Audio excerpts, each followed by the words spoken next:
છોટાઉદેપુર અને બોડેલીને જોડતા હાઈવે ક્ષતિગ્રસ્ત થયા છે। નેશનલ હાઈવે પરની મેરિયા નદી પરનો બ્રિજ ક્ષતિગ્રસ્ત થયો છે।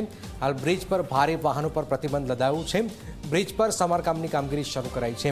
અચાનક જ માર્ગ બંધ થતાં જ વાહન ચાલકો અટવાયા છે।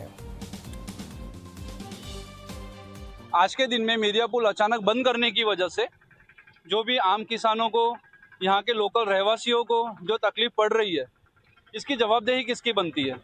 और ये पुल का निवारण आज ये जर्जर अवस्था में है, ये आज का नहीं है, इसको काफ़ी समय हो चुका है।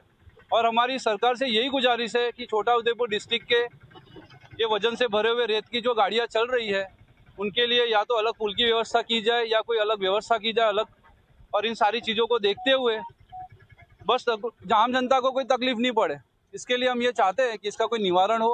और आज ये जनता डाइवर्जन पे जो ट्रैफिक लगा हुआ है, आज यहाँ की आम जनता सुबह आधे पौने घंटे का ट्रैफिकों की वजह से परेशान है। इसके लिए इनका जल्द से जल्द निवारण किया जाए।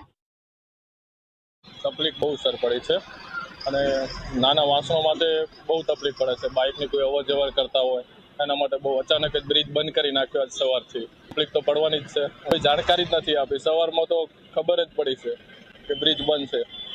માગણી તો તંત્ર જોડે એટલું કરીએ કે તરત આ બ્રિજ ચાલુ થઈ જાય તો સારું। ટ્રાફિક એટલું બહુ છે, લોડિંગ ગાડી તો ડાયવર્ઝનમાં ચાલે જ છે, આનો તો કોઈ પ્રોબ્લેમ નથી, પણ નાના વાસણો માટે બહુ અવર જવરમાં તકલીફ પડે છે।